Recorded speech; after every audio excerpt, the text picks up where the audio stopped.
So, nandito na kami sa may gitna ng bundok. May bahay pala dito.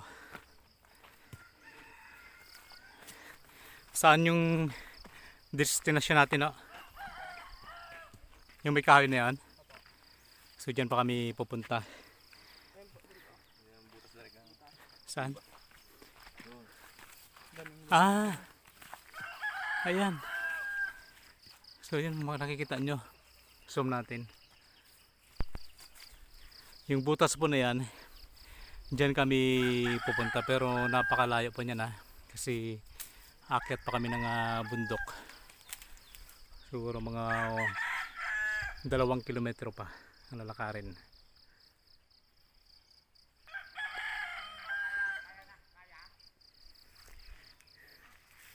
Kaya po. Uhaw na si Ayon. Uhaw na yan.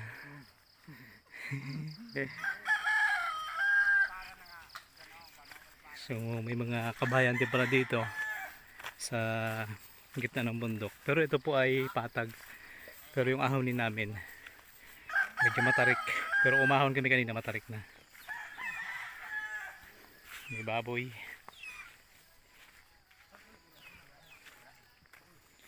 Saan ang daan natin, kuya?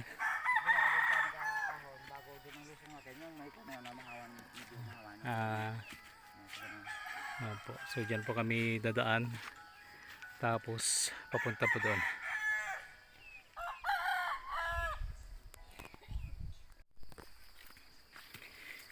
So ayan po, magsisimula na po kaming umakyat ulit sa Matarik. Kaya po, Mark? Kasi si Mark Lloyd kanina nagsasabi na iwanan nyo na ako, hindi ko na kaya. Medyo matarik na po ang aming dadaanan. Gandang umaga po.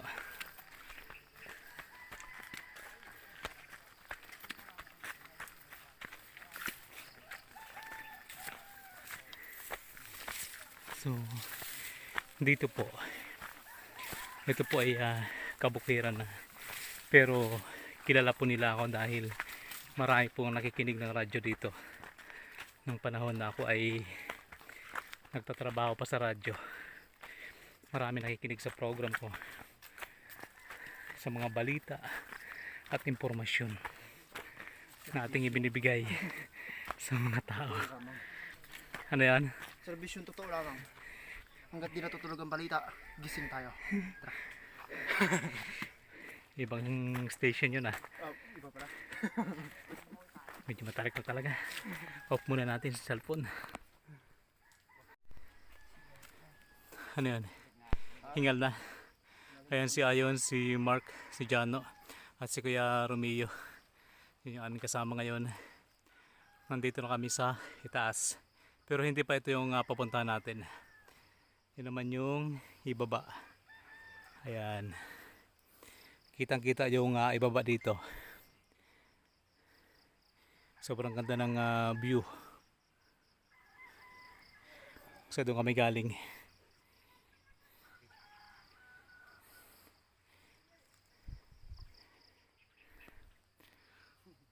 So ngayon, tuloy-tuloy tayo.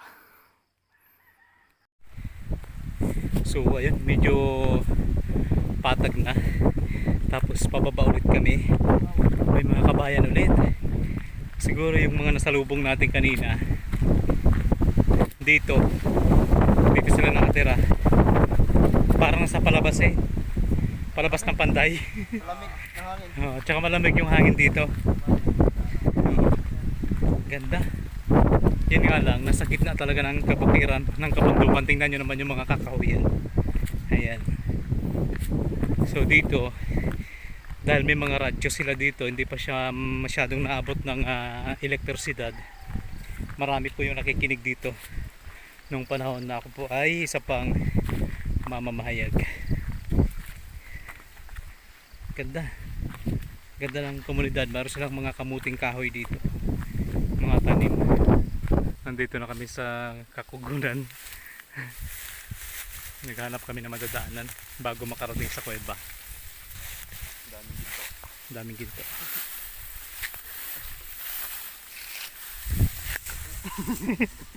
Ano yan? Ayos lang. Okay lang. Okay lang.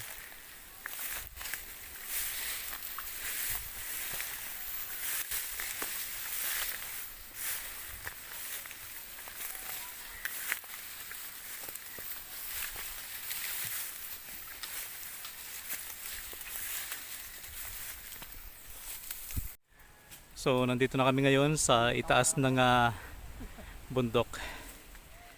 At napakalakas ng signal dito yon. Ayun, oh. Meron parang isla doon, no? Ayun, oh. Ngayon ko lang nakita doon sa gitna ng palayan, parang may isla. So kunting pagkakamali mo lang dyan pag malaglag ka. Bangin. Ayun si na Mark. At si Ayon ay medyo malungkot. Natutulala ako eh. Natutulala siya sa Ang taas. sobrang taas. So dito hindi naman masyado nakakalula dahil meron namang mga kahoy at saka mga halaman na pwedeng sumalo sa iyo dyan. Pero kung lumusot ka talaga, ilaglag ka talaga. Talagang matarik din. So dyan kami dadaan. Ayun na si Kuya, siya yung nauna. Bago namin marating yung kuweba na pupuntahan natin, kinakailangan dumaan kami sa mga gilid ng bato. Ayun na sila sa ibaba. Dandaan, Mark. Doon kami galing, yung bahay na yun, yung may umuusok. Doon kami galing kanina.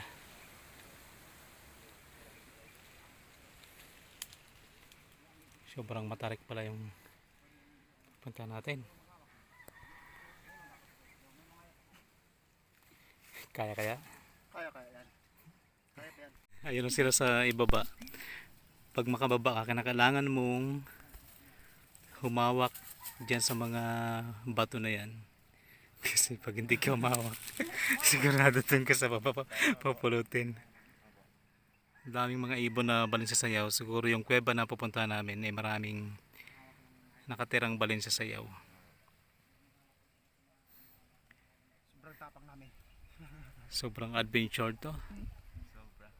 Nakala ko simpleng kuweba lang pupuntahan natin. Grabe na ito, Insan.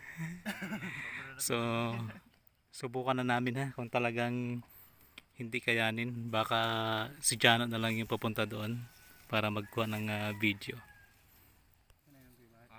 Ito na pala, kuya. Nandiyan na ngayong kuweba. Yung tanong dyan kung wala nang... Ito kakayanin mo. Wala na direct, wala na po. Wala na. Ano na po, may daanan na talaga siya. Papasok na po. Sige.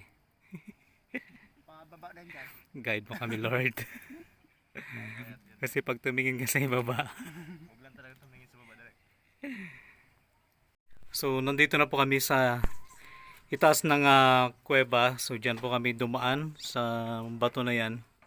At konting pagkakamali mo lang ay malalaglag ka sa ibaba. At thanks God at nakarating kami dito ng safe sa taas ng kuweba. So, ayan po yung ibaba. Ayan po. Ito lang po yung kanyang pinakapintuan. Ito yung nakikita nyo kanina sa ibaba. Ayan. So, ang dami pong mga ibong balin sa sayaw na nakatira po dito. Pero disclaimer lang, hindi po balin sa sayaw yung aming pinunta dito, kundi para may pakita sa inyo yung kuweba na ito. So, yung kuweba po na ito ay pinaniwalaan noon na mayroon pong mga nakuhang kayamanan. Pero ngayon po ay wala na. At siguro, yun po ay pag-aari ng ating mga ninuno nung una pang panahon. Kasi kung mga Hapon po yung nagdala dito ay mahihirapan. Na ipakita naman namin sa inyo kung gaano kahirap bago mapunta ng lugar na to. At iilan lang po ang nakakapunta dito. So bukod sa mga taga rito, ang kaunahang mga vlogger siguro kami pa lang. Ayan, kasama natin si Kuya, Kuya Romeo, si Mark Lloyd, si Ayon, si Jano. Ayan, so ito na po yung bunganga ng kuweba. So tingnan natin kung ano yung nasa loob. Pwede bang pumasok, Kuya? So tingnan natin hanggat kaya. Pero ang luang no, ang ganda. Kaya alam mo talagang tirahan ito ng mga sinuunang tao. Parang gulubog siya direct. Oo, ito talaga yung parang tunnel, no? Oo.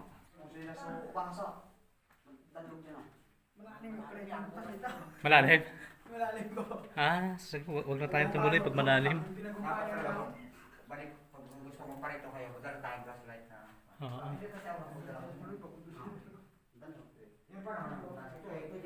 So yan po, maraming mga balon sa sayaw.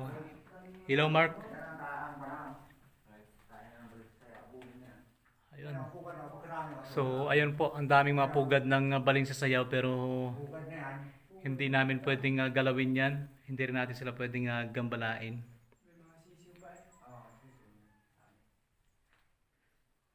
So, ibig sabihin, kung dito po nakatira nung unang panahon ng ating mga ninuno, talagang safe nga pala talaga sila. Kasi napakaganda ng lugar na to, parang bahay talaga siya. Malinis at yung paggagawa parang tunnel talaga.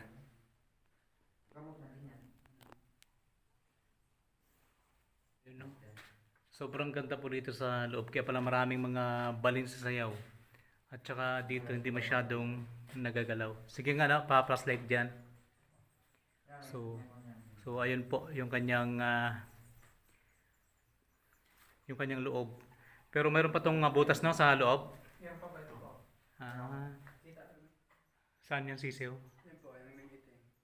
Ah. Ang dami no. May mga napuntahan po kaming kuweba na may mga pugad ng balin sa sayaw, pero ito po yung pinakamarami talaga. So, ibig sabihin hindi siya naabot ng mga tao. Lalo pa yan doon sa Rosal, paloob na yan. Oo. Hanggang doon, no? Ayun, no? Ayan, kaya pala kanina maraming balon sa sayaw na parang sumasalubong sa amin dahil dito nga pala yung kanilang pinaka-palasyo, kanilang kaharian, kanilang tirahan.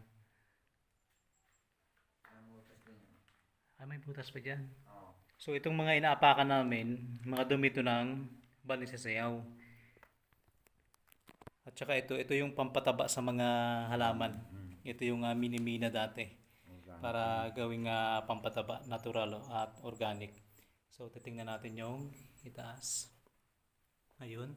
So doon po may butas pa. Ano makikita dyan sa butas kaya? Wala na rin, no? Yung kayamanan na sinasabi nyo dati, saan ba nakuha yun? Ito po. Ah, saan? Ah, dyan sa butas na yan. Ah. So dyan sa malalim na butas po na yan, dyan po nakuha yung kayamanan nung unang panahon. So ibig sabihin talaga, naghahanap pala talaga ng kuweba na mapaglibingan yung mga sinaunang tao. Tapos pagdating sa kuweba, ililibing pa nila ulit. May kwarto pa yan na pag ano.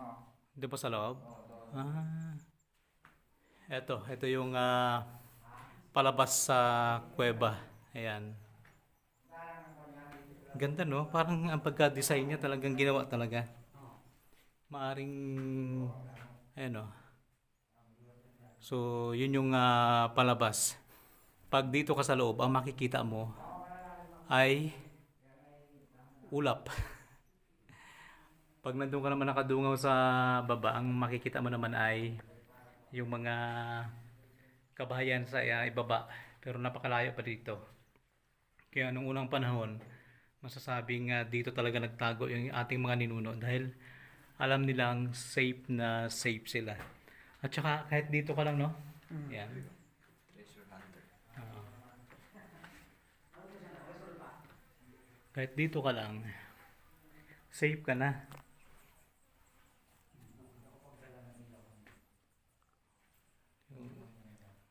Maayos. Parang pa talaga, no? Oh. Parang tinanggal talaga, oh. Parang naging, direct binutasan. Binutasan talaga. Parang sininsil ng Oo.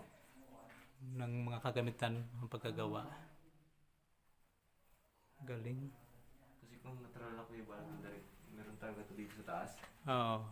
Dito pa sa loob Kaya nga. Siguro po ito dito dati, maliit lang yung butas, hirapan pasok. Astig, no? Tapos yung mga kwarto-kwarto na yon, para siyang ginawa din talaga na pinaka-kwarto talaga. So, ibig sabihin ng unang panahon, sanay talaga yung mga katutubo na dito sila manirahan. Bakit yan? Na-amaze ka? Sobrang ganda. Sobrang ganda dito pag nasa taas ka, pag nasa loob ka. Pero wag ka lang talagang lumingon dito. Ayan. Magugulat ka. Kakatakot. Rinig yung mga bata sa baba eh. Rinig pa din yung mga ingay dito.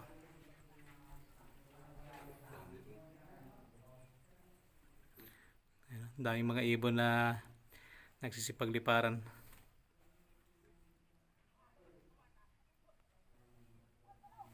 So kung mapapansin po natin dito sa bungad ng kuweba, mayroon pong mga shape na nakaukit sa bato. Katulad po nito, para siyang jar, yan. Ayun o. Ito naman ay para siyang anong kwan dito, parang buto ng tao. At ito naman ay hugis puso na may 3 dot sa taas. So, comment po kayo kung ano pong ibig sabihin nito. At parang malambot yung inapakan ko. Tapos dito parang mga nakasulat din.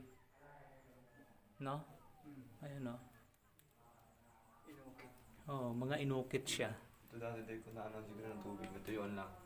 Oo. Kaya nga. So, dahil mga ukit oh.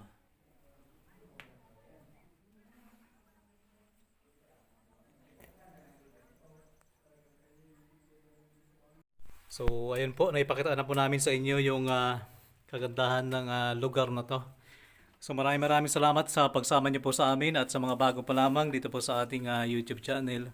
Huwag niyo pong kalimutang mag-subscribe at pakipindot na rin po ng bell button para lagi po kayong updated sa mga kakaibang video na atin pong ina-upload bawat araw. So, muli maraming salamat and God bless. bye-bye guys!